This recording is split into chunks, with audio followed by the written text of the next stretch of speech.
Chicago, April 1924. It was a quiet afternoon in my city. It had rained all that morning, but now the sky seemed to have tired itself out, though a steel gray blanket still hung lazily over the buildings of downtown. The streets were slick, like the backside of a food vendor in July, and just as foul. I sat in my disheveled office, nursing my whiskey like it was my last, occasionally sharing it with MacGuffin, who stood up on my desk, his usual spot, if he wasn't drunk on the sofa. Yeah, actually it was my last. You see, MacGuffin and I hadn't a case in some time. A month, 4 days, 9 hours, and 12 minutes, to be exact. Times were tough, and money was tight. My landlord was breathing down my neck my neck so much, it felt like a Turkish bath. And that had nothing to do with him being Turkish himself.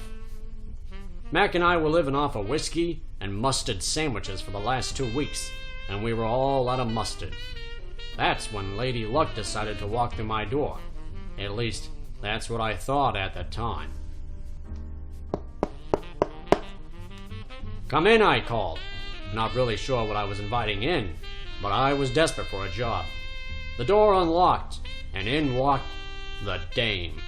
Oh, it felt like the east winds bellowing out of that mythical bag. If Odysseus was calling after me, I couldn't hear him. I was too far gone. She had legs that went on from Maine to Florida and back, making a pit stop in Tennessee to hit Route 66, and back. And her blue eyes draped over him like a towel fresh out of the dryer. Her hair was like fire, haloing her face in a brilliant glow.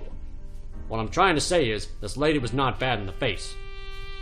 My resolve was not prepared for when she spoke her siren song to me. "Are you Dick Hickock?" Like I said, I was not prepared. I was floored by this creature of grace. I wanted to speak the words, but it was like cold spaghetti falling out of my pants pockets. "Are you drunk?" Finally, I composed myself. "Yes, I am. Dick Hickock, that is. Not drunk. Pleasure to meet yours." She had one eye covered by the flames of her hair. Did I mention her hair looked like fire? The other stared widely at me. I couldn't tell if it was out of confusion or admiration. I tend to get that a lot. I quickly moved attention away from me, fearing for the latter. "This here is my partner, MacGuffin." The Dick momentarily looked up from our drink and gave a sluggish nod before turning back to the glass. The Dame gave a small laugh. "Oh, ha, ha. Nice joke. Is that some kind of exotic pet or something?" At that, Max shot up to meet her eye. He spat onto the floor in one smooth sweep of his hoof, knocked the glass down off the desk, and hopped towards the sofa in one defiant gallop. Ah, geez, that was the last of our good bourbon. Again, I tried to change the subject. "You have a job for me, miss?" Clara Wachowski. And yes, I do." She produced a cigarette from her purse, passed me one, then lit a match. I watched as she took a nice, long drag. Oh, how I wished I was that cigarette. She breathed out the smoke in giant O-rings, covering my head, making me look like some dead sap you'd see in a museum. Probably just as much of a dunce as I am. I coughed. She spoke. "I'm a waitress at the Cookie Jar." Excuse me, not my brand. "Apparently last night we were broken into. O'Brien sent me to find out... Oh god, these cigarettes. Find you while they deal with the club. Said not to bring the cops into this, and to call in that favor you owe, Dick." Ah, damn. O'Brien and I go way back, and I owe them. A few things, anyway. But I am sure I can still get some kind of compensation, as long as she doesn't mention that gig we did in Tallahassee. They said to mention Tallahassee or something. I don't know. Said you would know what that means. I wasn't listening. Ah, shit. Double shit. I sighed, leaned back into my chair, staring up at the ceiling. A moment of silence passed before being interrupted by MacGuffin, burping bitterly towards my direction. I turned my attention back to the dame. Yeah, alright. I guess my hands are tied with this one.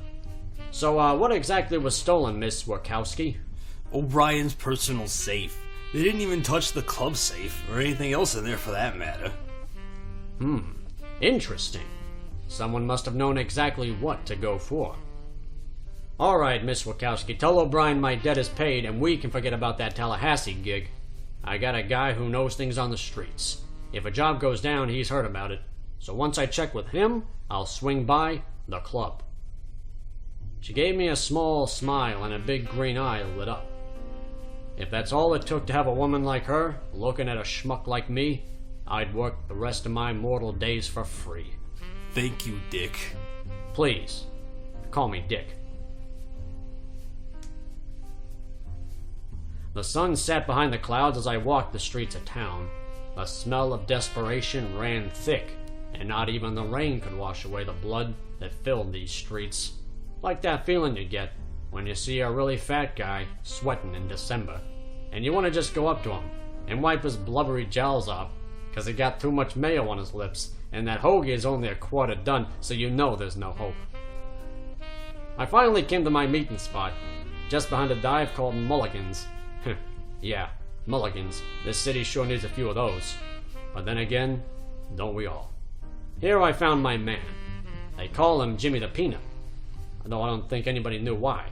He fit an odd place in this town. He held no loyalties to no one, not the Italians, the Poles, nor the Irish folk. Not even to the Lithuanians. I don't know how he pulled that one off. But if someone had a job, or if someone got whacked, he knew and gave him some immunity, because when you got dirt on everyone, everyone wants to get dirt off you. Evening, Jimmy. I held out a hand with a 10 spot tucked away in my palm. Jimmy looked down at it, and up at me, giving me an odd smile. He was a bit shorter than me, but a wall of a man, with big sideburns which stretched down to his chin, barely connecting. He wore an old black suit jacket with a tattered white button-up. Hey, yo, Frenchie, look at this fucking guy over here. Look at him. He wants to do business with the Peanut. This fucking guy. You ain't a guac. You best not be no guac. You know what I'm saying? He was gesturing to some vagrant lying in the alley next to him. He appeared to be out cold from drinking. Or dead. Either way, Jimmy didn't notice nor care. And to be perfectly honest, I don't think his name was Frenchie either. A guac? You mean like a cop? No, not really. No, this fucking guy. You got the amole, or you just a guac? I had no idea what to say to that. I had just handed him the money. Yes, I said. At this point, he took the money and waved it at Frenchie, who obviously gave no indication that he cared or was even alive. Jimmy then put his arm around me, gave me a quick look around, and leaned in close. Hey, yo, Dickie. Alright. What do you got? Lay it on me. Well, have you heard of a job going down last night at the cookie jar? Ah, the fucking cookie, Frenchie. Dickie's asking about the fucking cookie. So you do know? No. It never is easy with Jimmy. Well, can you find out? Yeah, you know it. I'm Jimmy the Peanut. The fucking Peanut. I got the amole. Just don't go off making potatoes of any wrong dames. He then walked down the alleyway and out of sight, through the mist from the sewers below. The old train rattled like a warning from a snake. A rattlesnake. The wrong dame. What did he mean by that? I shook off my confusion and turned my attention to Frenchie. By this point, he was slumped over into some garbage. Yeah, he's dead. I tucked my hands into my coat and headed for the cookie jar. Maybe in the meantime, I can see if O'Brien made some recent enemies. She always had a way of crossing somebody's path, like a black cat under a ladder, on Friday the 13th, after breaking a mirror and stepping on a crack, only to hear the following day about your mother's broken back. When you wanted to hear the fat lady sing, she'd be the first to start throwing cabbage. I lit a cigarette and breathed in its warmth, looking up at the buildings before me. This city won't let you go, even when you die. Just look at Frenchie.